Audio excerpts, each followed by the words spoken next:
Bonsoir à tous, merci de nous rejoindre pour votre débat économique de la semaine. Nous sommes ensemble pour environ 1 heure pour débattre, vous parler d'actualité, à la fois économique et politique, puisque actualité oblige. Alors ce soir, nous vous parlons d'un débat autour du coût économique de la transition politique. Le contexte économique algérien peut-il supporter le poids d'une transition politique longue ou bien plutôt courte? L'opération main propre, visiblement bien partie pour durer, pourrait-elle nuire aux entreprises et au climat d'investissement qui était déjà suffisamment fragile en Algérie?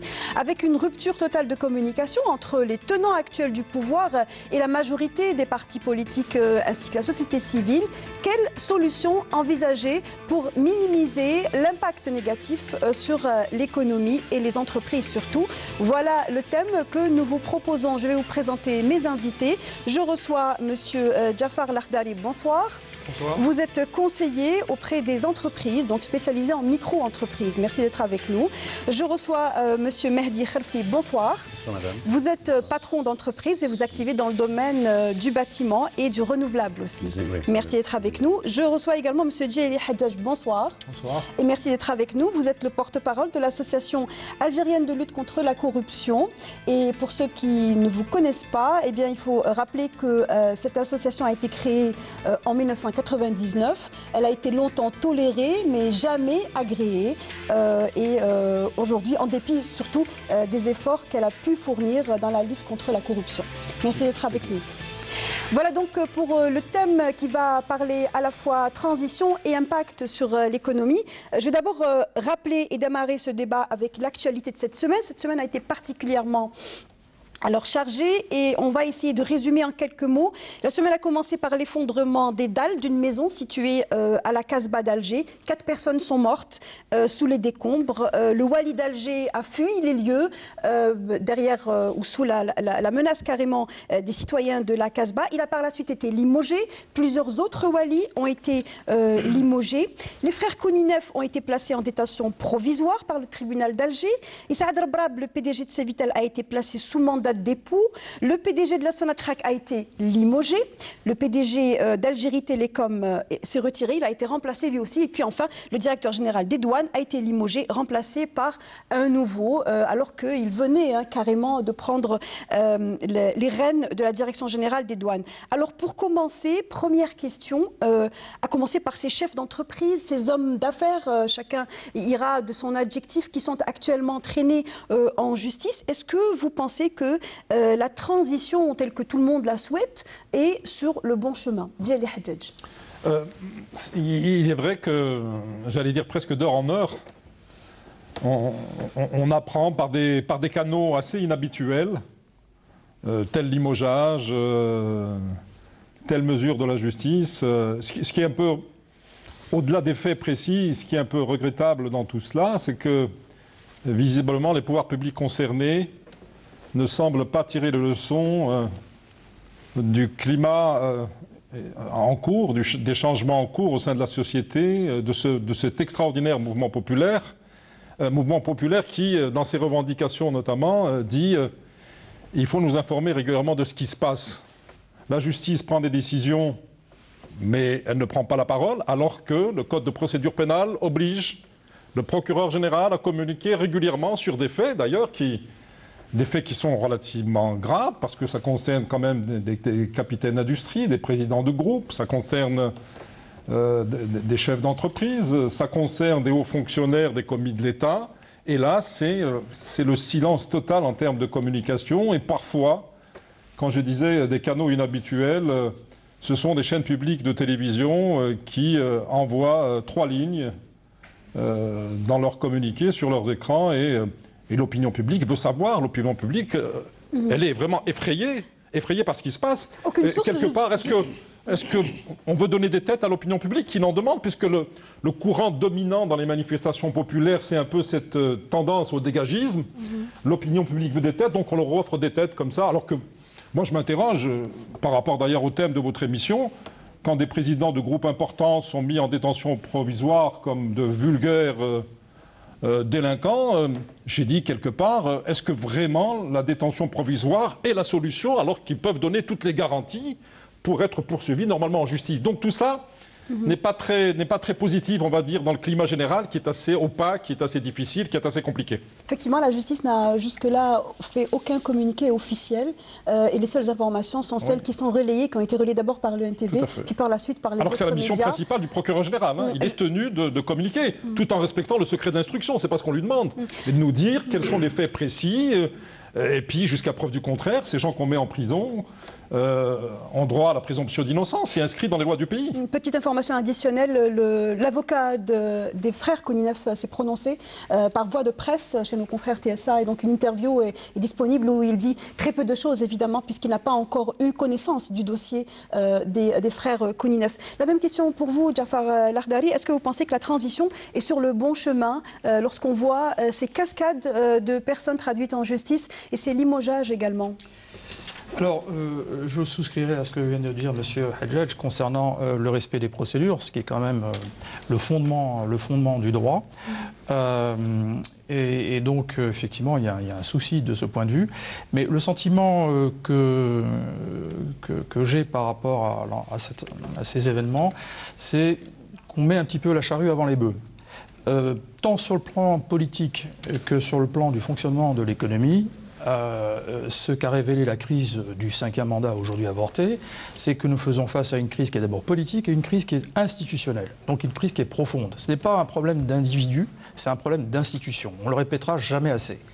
En traitant, en mettant justement, en jetant en pâture, disons, à une population qui veut effectivement que les symboles du pouvoir tombent, ce qu'on peut comprendre, mais on ne résout rien. Et peut-être même qu'on diffère le traitement du vrai problème, qui est le problème institutionnel. Voilà. Donc, disons que par rapport, donc, pour répondre à votre question, il y a, disons, un sentiment peut-être d'inachevé. Et en tout cas, ce n'est pas, ces démarches ne répondent pas à la question qui est posée par le mouvement. Le mouvement réclame un changement de système. Et il l'exprime de manière même dans sa composante la plus avancée, à savoir le mouvement étudiant, les classes moyennes, etc. Il demande un état de droit, c'est-à-dire une séparation des pouvoirs, une indépendance de la justice et l'expression réelle d'une souveraineté populaire. C'est ça qui est demandé. Donc, et le reste suivra. Pour l'instant, ce sont des revendications qui sont encore tues et on voit clairement que la seule réaction des pouvoirs publics aujourd'hui se passe dans les cours de justice, essentiellement, puisque je rappelle également que le Premier ministre, l'ancien Premier ministre Ahmadou Yahya et l'actuel ministre des Finances ne se sont pas présentés, mais ils ont été appelés par la justice. Là encore, beaucoup d'opacité autour de cette question. Votre point de vue, Mehdi Kharfi, par rapport à cette transition, est-ce que vous, en tant que chef d'entreprise, voyez qu'elle va dans le bon sens ? Moi, je dirais plutôt, il ne faut pas perdre de vue qu'à un certain moment donné, le système lui-même demande son propre changement. Donc, on est arrivé à un certain moment où le système s'est nourri de ses déchets. Donc, c'est le summum de tout ce qui est mauvais qui est arrivé en ce moment. Donc, il y a cette volonté d'aller vers le changement. Cette volonté d'aller vers ce qu'on appelle une nouvelle république. Mais, d'une façon, il faudrait qu'il y ait des ruptures avec un S, par rapport au comportement, par rapport à tout ce qui a généré ce malaise dans la société. Moi, je pense que ce qui vient de se passer, c'est beaucoup plus spectaculaire, c'est beaucoup plus secondaire. Parce que le fond, il est dans la démarche. C'est une crise politique, c'est une crise de légitimité. Il faut aller vers ça au plus vite. À partir de là, toutes les choses vont découler. Ce n'est pas avec une justice qu'on n'a jamais remis en cause. On a touché aux chefs d'entreprise, on a touché aux partis politiques, on a touché à des personnalités politiques et on n'a pas touché aux juges. Ils ne sont pas exclus de tout ce qui s'est produit. Vous parlez de la liberté de la justice, c'est bien ça ? Entre autres, mais aussi dans ce corps, il y a de bonnes et de mauvaises personnes et on n'a jamais touché à ces mauvaises personnes. Lesquelles ? Donc, à partir de ce moment-là. Donc, il y a des phases secondaires. Les chefs d'entreprise sont là, les dossiers sont là, ceux qui ont volé, il y a de la traçabilité. Donc, passons d'abord aux choses sérieuses. Remettre en place la légitimité. D'abord, rendre des pouvoirs légitimes, rendre au peuple la parole, restructurer les choses politiquement. À partir de là, Le reste va venir parce qu'il y a une volonté d'aller vers le meilleur, il y a une volonté d'aller vers le vrai. Et c'est pour ça qu'à un certain moment donné, on doit remercier ce mouvement pacifique, extraordinaire, radical. Aussi cette sécurité qui a su comment accompagner sans aucun débordement, sans aucune... Alhamdoulilah, ça c'est super. C'est un... il y a eu quand même un décès. Hein. Un jeune a succombé aux blessures. Et ces blessures ont été faites par la police. Exactement, la répression. Lors de la manifestation d'il y a 2 vendredis. L'intervention policière, c'est très regrettable. J'espère que c'est la dernière victime. Nous le souhaitons. Moi, personnellement, j'ai rendu hommage à ce Nazim, c'est très regrettable. Mais comparativement à l'ampleur du mouvement, aux millions qui sont sortis, et ça va continuer encore à sortir, c'est pas pour dédramatiser ou dire que c'est banaliser la victime, mais je pense que c'est une réussite pour l'Algérie.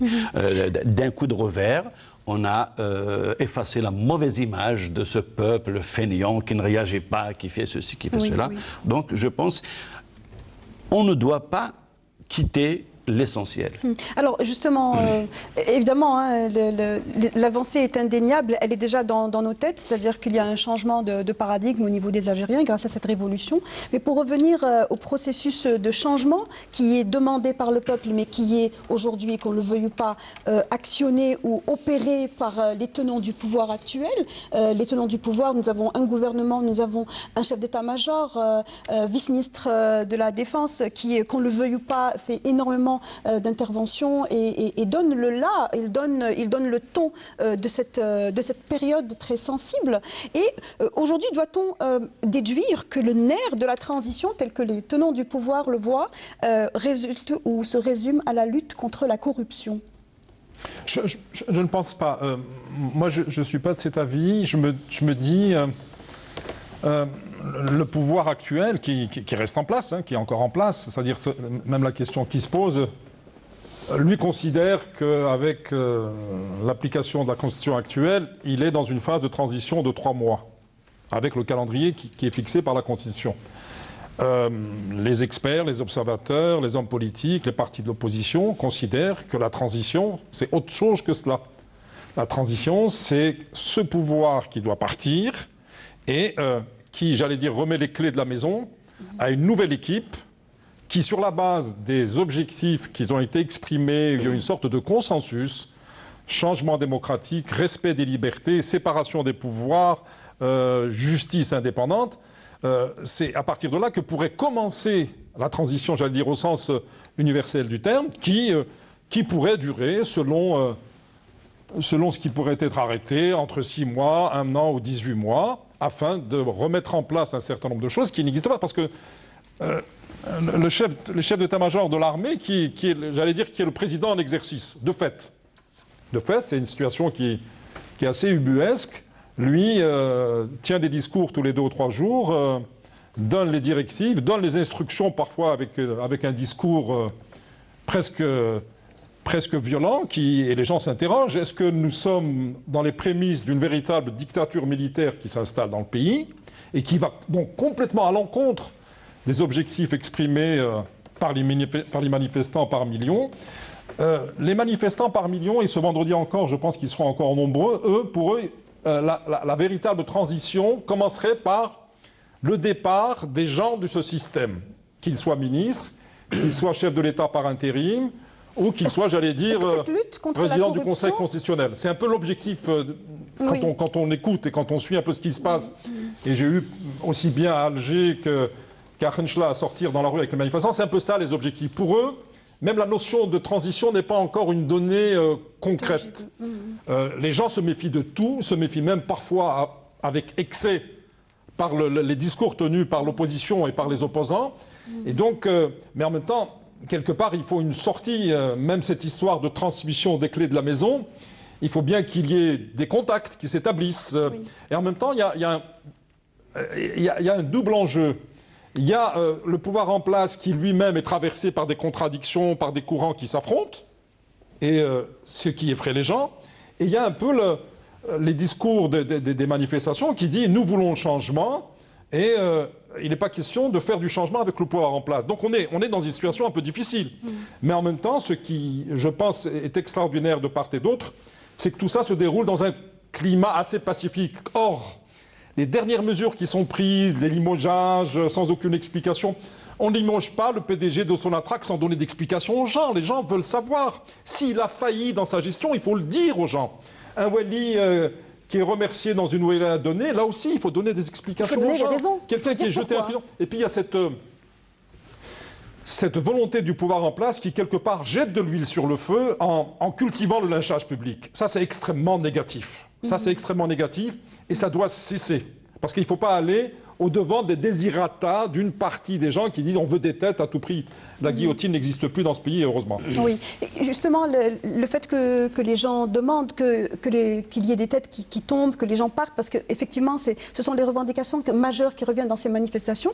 Est-ce que cette opération main propre est une réponse à cette revendication, Jafar Lardari, dans le sens où, voilà, si vous voulez qu'on enlève les gens, eh ben, nous allons les traduire en justice, parce qu'ils ont tous des choses à se reprocher. Et malheureusement, les gens que les Algériens souhaitent voir partir ont des choses à se reprocher. Alors, d'abord, effectivement, c'est une revendication exprimée de la même manière qu'on entend les voleurs ont saccagé le pays. Donc, oui. Effectivement, il y a une revendication contre la corruption et effectivement une dimension dégagiste. Mais au-delà de cette expression spontanée qu'on peut comprendre, encore une fois, il y a clairement aussi une autre revendication, système des gages. Et ça, elle est exprimée depuis le début, et je dirais même qu'elle se renforce, parce que les Algériens qui ont fait preuve d'une très grande maturité civique et politique ont parfaitement conscience que ce sont les conséquences, et non pas la cause, que la corruption et effectivement la dilapidation, le fait que l'élite dirigeante se coopte pendant des décennies et qu'on voit toujours les mêmes têtes, etc., ce qui peut susciter ce rejet, eh bien, c'est la conséquence du système. Et donc, la question qui est posée, qu'est-ce qu'on entend par système? Eh bien, c'est ce mécanisme qui fait qu'on a, d'une part, le non-respect de la souveraineté populaire. Ce n'est pas le peuple qui a désigné ses dirigeants. Ces dirigeants ne sont pas responsables devant le peuple et ça entraîne tout un tas de mécanismes de prise de décision et de fonctionnement. Et d'autre part, on n'a pas le respect des grands principes démocratiques fondamentaux qui sont la séparation des pouvoirs, qui permettent l'indépendance de la justice. Alors, l'expression aujourd'hui qu'on voudrait limiter au dégagisme, en réalité, quand vous allez dans les manifestations, ils demandent très clairement un changement de système. Alors, je voudrais dire justement sur ce point-là, parce qu'on entend souvent, ce qui est un peu le thème central de cette émission, y a-t-il contradiction entre la volonté de changement politique qui nécessite un certain temps, hein, refonder les institutions, ce n'est pas facile, il va y avoir des débats contradictoires, etc. Et puis il y a le temps d'économie. On sait qu'on est dans une crise conjoncturelle qui peut s'aggraver. Conjoncturelle, oui, enfin, elle est un peu plus que conjoncturelle. Je vais y venir. Elle est plus que conjoncturelle, en effet. On va le développer. Mais bon, elle a commencé, je dis conjoncturelle parce qu'elle a commencé en 2014 avec la chute brutale des cours et ça a entraîné une cascade de conséquences que nous vivons encore aujourd'hui. Donc l'idée, très souvent avancée, c'est de dire il y a la crise économique, il faut être responsable. Si vous vous engagez dans une opération de refonte des institutions, ça va prendre du temps et l'économie va en pâtir. C'est ne pas comprendre ce qu'est le système en réalité. En réalité, le système, il a deux volets. C'est une pièce à deux faces. Hein. Pile, vous avez le système politique avec effectivement une confiscation de la souveraineté nationale et qui est le fond du problème. Enfin, la souveraineté populaire, pardon. Et donc qui entraîne, disons, ce mécanisme de pouvoir. Et face, vous avez un système économique qui repose sur deux piliers, une économie rentière et une économie administrée. Et cet ensemble, enfin l'économie connaît une crise structurelle depuis des décennies. Depuis des décennies, on a engagé des politiques de transformation et de transition, là aussi, vers une autre économie plus ouverte, etc.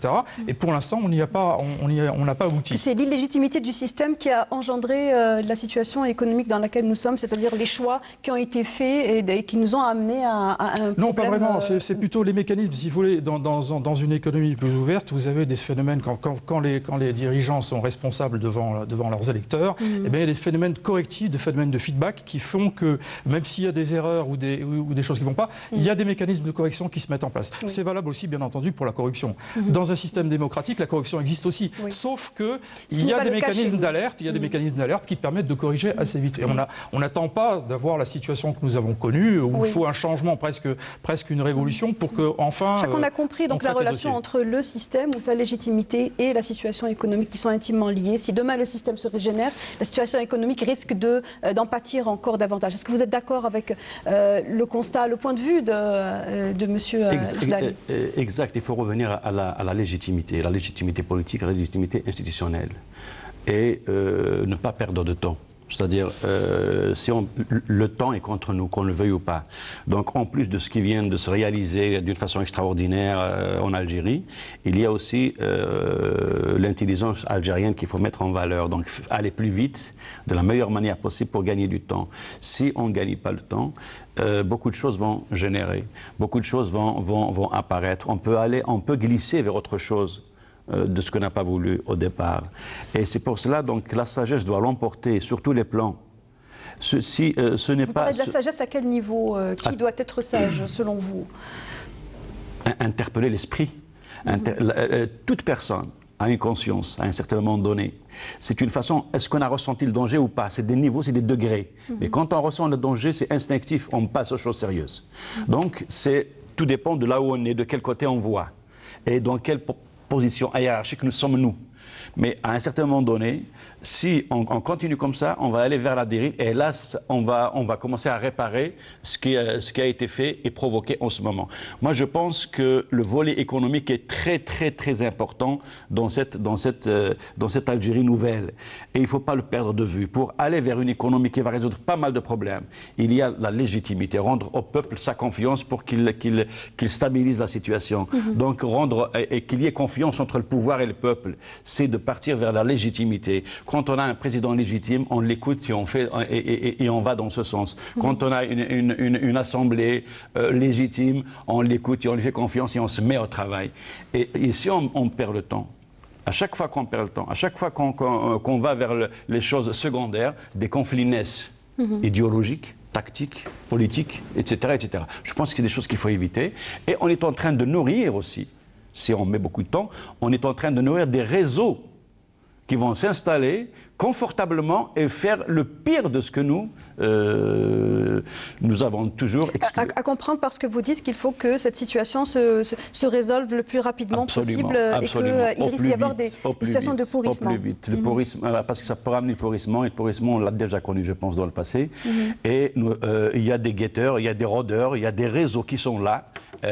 Ils sont vraiment pas touchés par cette situation, bien au contraire, ça les arrange, parce que c'est tout le monde qui est concentré, qui est occupé à faire autre chose. Et des réseaux naissent qui sont très nuisibles à l'Algérie, voilà. Vous êtes très vague, hein. On ne sait pas exactement de quel type de réseau vous parlez. Je ne vais pas présager. Je parle des réseaux à ne pas éliminer, des réseaux qu'on a connus sur le terrorisme, sur la drogue, sur le blanchiment d'argent, sur les billets qui circulent et tout ça.